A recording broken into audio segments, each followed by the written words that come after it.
तो मोटरसाइकिल के अंदर का जो ऑयल है उसका ध्यान रखना यार। ऐसा नहीं कि वो जो मुकेश मुकेश नहीं यार, वो कौन सी ऐड थी जहाँ पे सिगरेट पीने के बाद आपके लंग्स को ऐसे निचोड़ के बता देते, बोलेंगे इतना टार निकलेगा, डामर निकलेगा। तो उतनी लेवल का अगर आपका इंजन ऑयल हो गया है तो उसको यार बदल दो। शर्म करो, कुछ कुछ तो दया करो अपनी मोटरसाइकिल के ऊपर और उसको बदलो। Hello guys and welcome back to my YouTube channel and I hope you guys doing absolutely fine. आज इस वीडियो में यार कुछ भी बोलूँगा मैं, ऐसी ज़रूरत नहीं है कि यार मेरी मोटरसाइकिल के लिमिटेड चीज़ें हैं। अगर आपके पास कोई भी मोटरसाइकिल स्कूटर है, इस वीडियो के अंदर मैं 5-10 मिनट में जो भी अभी आगे जाके बात करूँगा ये आप फॉलो करेंगे तो आपको डेफिनेटली जो रिजल्ट्स है वो विजिबल हो जाएंगे। तो वैसे यामाहा तो क्लेम कर दी है कि R15 V3 से उनको यार 40-45 तक का माइलेज मिल सकता है। मेरी जो राइड थी इसमें मुझे मिला है 62 का माइलेज। 62 मतलब स्प्लेंडर इतना माइलेज R15 से बहुत लोग बिलीव नहीं करेंगे, बट ये सच है। अब ये कैसे मिला, क्यों मिला, क्या किस पापड़ बेलने पड़े मेरे को, उन सारे पापड़ों के बारे में आज बात करेंगे इस वीडियो के अंदर। तो सबसे पहली बात, आपको जो मेंटेनेंस है मोटरसाइकिल का, कोई भी मोटरसाइकिल ले लो आप, उसका टाइम टू टाइम करना है। और उसमें भी सिर्फ इंजन ऑयल या फिर ऑयल फिल्टर, एयर फिल्टर, ये चीज़ें नहीं, चेन क्लीन से चेन ल्यूब तक और टायर के अंदर का जो एयर प्रेशर होता है वो भी आपको अच्छे से मॉनिटर करना है। जो सारे रेकमेंडेड या फिर सजेस्टेड पॉइंट्स है कंपनी से, मतलब समझ लीजिए आपको कंपनी बोलती है कि आप इंजन ऑयल के अंदर 10W40 डालिए, तो आई थिंक आपको 10W40 ही डालना है। Not totally up to you कि आप उसमें सेमी सिंथेटिक डालना प्रेफर करेंगे, फुल्ली सिंथेटिक डालना प्रेफर करेंगे। बट मेरी मोटरसाइकिल के अंदर मैंने मोतुल का 70-100 10W40 फुल्ली सिंथेटिक ऑयल डाला था और 2,500 से 3,000 किलोमीटर चला के हो गई थी। तो ऑयल रिलेटिवली नया नहीं था, वो मोटरसाइकिल के अंदर ऑलरेडी सेट हो चुका था। उसके बाद फ्यूल जो होता है, पेट्रोल, मोटरसाइकिल के अंदर हम कौन सा पेट्रोल डालते हैं, तो मेरी बाइक के अंदर मैं जब से मोटरसाइकिल ली है अभी तक 12,000 किलोमीटर चला के हो गया है। और कभी कभार समझ लीजिए मैं हाईवे पे राइड कर रहा हूँ और पेट्रोल पंप में मुझे सादा पेट्रोल मिलता है, इन दैट केस ओनली मैं सादा पेट्रोल डालता हूँ।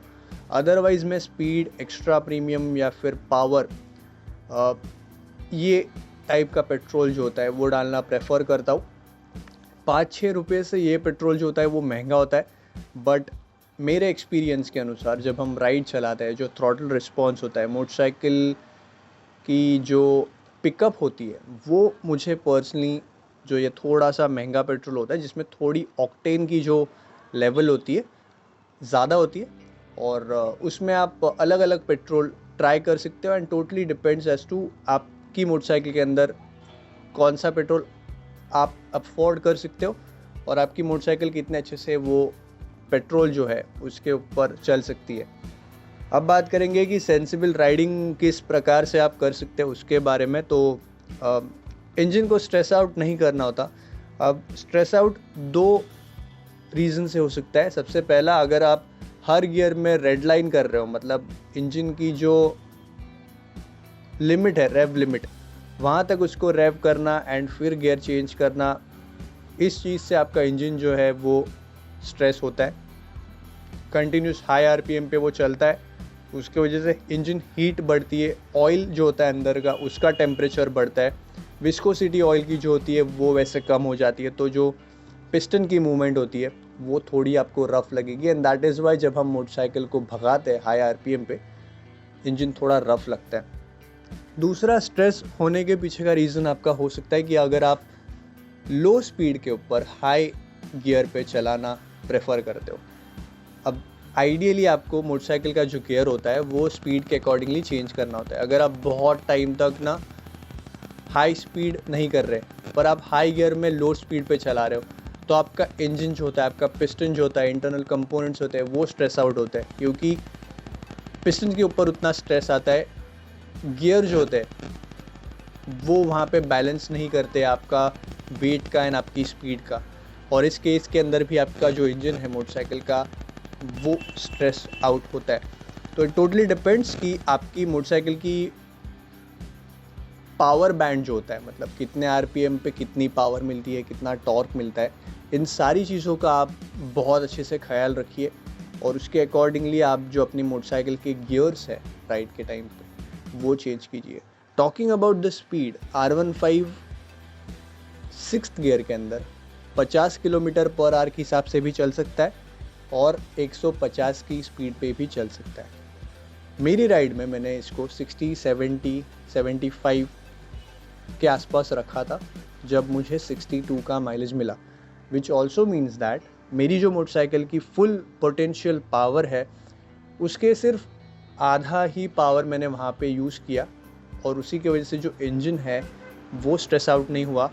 इंजन जो है वो बहुत रिलैक्स्ड मैनर में चल रहा था, फ्यूल कंजम्पशन जो है वो ऑप्टिमम पे हो रहा था और उसी के साथ जब मैं राइड के चालू किया 5:30 बजे सुबह के, मेरे गांव से मैं निकला तो गांव में वैसे पोल्यूशन ट्रैफिक उतना ज़्यादा होता नहीं है। अपार्ट फ्रॉम दैट सितंबर के महीने में सुबह जल्दी जो वेदर कंडीशन होती है वो बहुत ही प्लेजेंट होती है और उसी की वजह से जो ये ठंडी ठंडी ऐसे हवा होती है वो इंजन को ठंडा करने में बेनिफिट कर रही थी।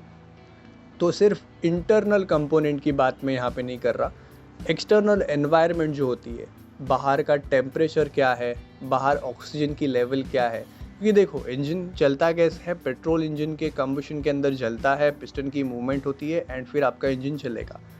अगर सुबह की जो ताज़ी ताज़ी हवा है, ठंडी है, प्लेजेंट है, पॉसिबिलिटी है आप जब भी बाहर जाएंगे ब्रीथ करेंगे आपको थोड़ा फ्रेश फील होगा। ये फ्रेश फील क्यों होता है? क्योंकि ऑक्सीजन की मात्रा हवा में ज़्यादा होती है। सिमिलरली इंजन जो होता है उसको ब्रीदिंग करते टाइम ज़्यादा ऑक्सीजन वाली हवा मिल रही है सुबह सुबह और उसी की वजह से जो परफॉर्मेंस है इंजन का वो इन्हेंस हो रहा है, वो इम्प्रूव हो रहा है। Apart from that liquid cool motorcycle होने दो, एयर कूलिंग जो होती है ना वो भी इक्वली इम्पॉर्टेंट होती है।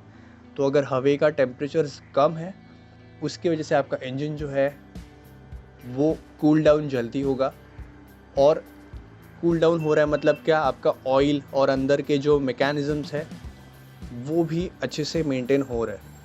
तो इन सारे फैक्टर्स को अगर आप कंबाइन करेंगे, मेरी गारंटी है आपको, अगर आपको अभी तक समझ लीजिए 50 का माइलेज मिल रहा है, वो माइलेज बढ़ के 55 से 60 तक का हो जाएगा। क्योंकि मेरी जो बाइक है इसमें 48 से लेके 52 तक का माइलेज मिल रहा था। हाईएस्ट अगर मैं बोलूँगा तो मेरा 52 का ही मिला है।